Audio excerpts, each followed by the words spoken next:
Para demonstrar o uso num exemplo manual simples, eu coloquei aqui à esquerda, nesta imagem, uma imagem de 6 por 6 pixels que está restrito a valores 0 e 1, ou seja, uma imagem binária. E estamos aplicando um filtro, que como eu mencionei a gente pode chamar de kernel também, que é 3 por 3. E com isso a gente vai obter duas respostas distintas. Primeiro a gente vai obter aqui qual que é a ativação para os nossos, para cada janela possível em que a gente possa aplicar esse filtro. E a gente vai obter também a saída do neurônio em si para cada uma dessas coordenadas, que vai ser o resultado de aplicar nessa função de ativação ReLU a ativação em cada uma dessas coordenadas. E a primeira coisa a observar aqui é por que esta matriz de saída é 4x4. E vocês vão ver, fazendo um parênteses aqui, que é chamado muitas vezes não de matriz de tensor, mas porque o tensor seria uma matriz n-dimensional, é uma generalização das matrizes. E como a gente vai estar trabalhando em geral com imagens que não tenham apenas uma dimensão, eu posso ter, por exemplo, RGB, como sendo uma representação de um canal de vermelho, canal verde e canal azul para uma determinada imagem.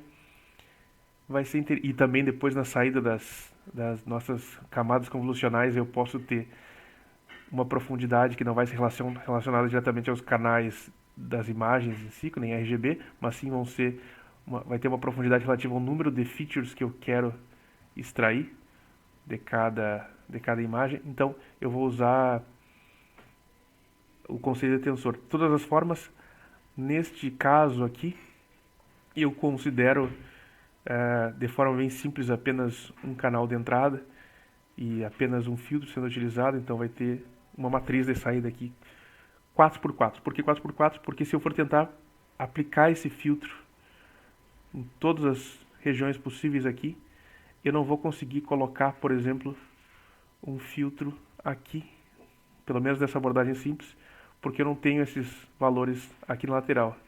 Então o que eu vou conseguir fazer de fato vai ser analisar este conjunto, depois analisar este, depois este, e isso vai fazer esses 4 valores aqui. Depois eu vou varrendo os demais para obter todas as possibilidades. Então vamos navegar por esse processo de forma iterativa e observem que aqui eu tenho um filtro que vai ser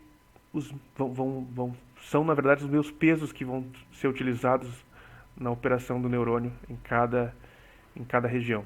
Então, como esses pesos são compartilhados por todos os neurônios, ou está sendo usado no nosso neurônio deslizante, eu vou aplicar esses mesmos pesos em todas as regiões que eu vou analisar, em todas as janelas de deslizante que eu vou usar. Comecemos, então, o nosso processo por esta região aqui, de cima. Eu só fiz uma extração aqui, para ficar mais fácil de ver. Aqui está a nossa entrada, multiplicada, então, elemento a elemento, pelo nosso filtro. Então, 1 vezes 1, coloquei aqui, mais 1 vezes 0, mais 1 vezes 0, e para todos os outros valores. 1 vezes menos 1, 1 vezes 1, 1 vezes 0. Um pouquinho aqui embaixo. 0 vezes menos 1, 1 vezes menos 1, e 1 vezes 1. Somo tudo isso, porque o que a gente fez aqui foi a multiplicação das entradas pelos pesos. E agora a gente soma tudo, obtive aqui o valor 1. Essa é a nossa ativação do neurônio. É aquele W-sum que eu chamei algumas vezes dessa forma. É o somatório das entradas multiplicadas pelos pesos. E passo esse valor pela função de ativação e obtenho aqui a saída do neurônio para aquela coordenada. Então, valor 1, como o ReLU ele só modifica os valores que são menores que 0 para serem 0, permanece igual a 1.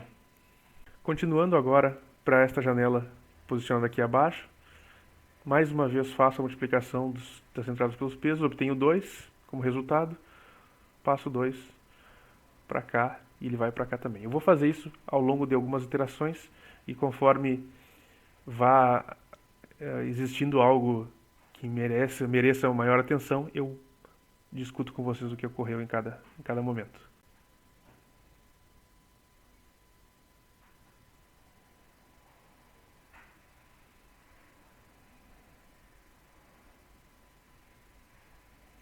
Bom, então, vocês viram que a gente foi varrendo. Na verdade, não importa qual é a sequência que a gente está usando para varrer, porque como a gente vai posicionar depois na saída da forma que fique espacialmente similar a como foi observado na entrada, o importante é ser coerente em sempre manter o mesmo padrão.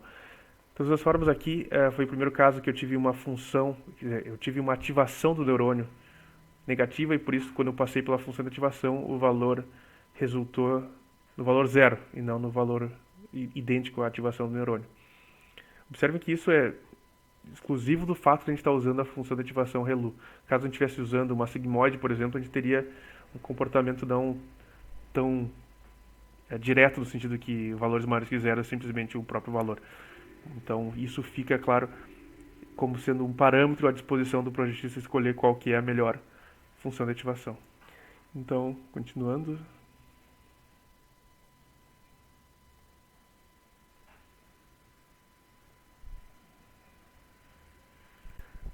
Temos agora, então, feito a nossa convolução, o nosso resultado final da saída, que é 4x4, pelo motivo que eu expliquei em relação à borda. E o importante de observar aqui é justamente que a gente, aplicando esse kernel, este filtro, a gente conseguiu identificar na imagem as regiões em que a gente tem comportamento mais similar a esse filtro, basicamente. Então, ele está ativando, observando a imagem resultante, ou a saída desse filtro, a gente vê as regiões onde existiu um padrão mais parecido com isso que está sendo exposto pelo nosso filtro. E regiões no qual nós não temos esse padrão sendo colocado, por exemplo, observem que este aqui a gente poderia imaginar que é parecido com esse filtro, mas na verdade não, porque ele está penalizando essas regiões que são preenchidas aqui abaixo e está desconsiderando essas acima. Mas aqui, sim, nós temos uma região muito parecida que tem esse comportamento diagonal e ele está penalizando qualquer coisa que tenha nessa região. Aqui não existe nada aqui. E com estes acima ele não se importa, então essa de fato é uma região de maior ativação.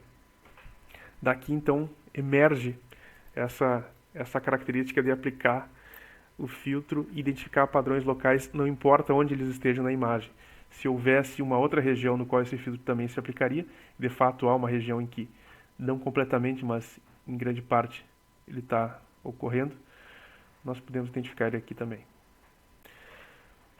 Uma estratégia para não precisar reduzir o tamanho da imagem a cada processo de convolução é adicionar uma margem, uma borda, uma parte extra na imagem, apenas para fins de, quando formos executar esse procedimento de convolução, a gente conseguir analisar também essas regiões mais extremas. Então, observem que nesse caso a gente colocou essa borda,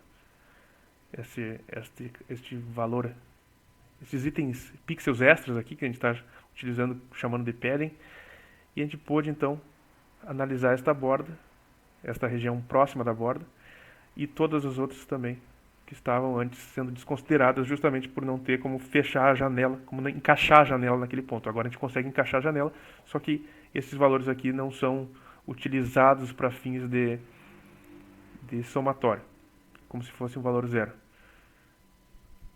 Então, a gente mantém, com esse padding, a gente mantém o núcleo da nossa saída idêntico, ao caso não tivéssemos utilizado o padding, mas adicionamos essa borda e a borda também pode ter uma ativação grande, como foi o caso aqui desta região.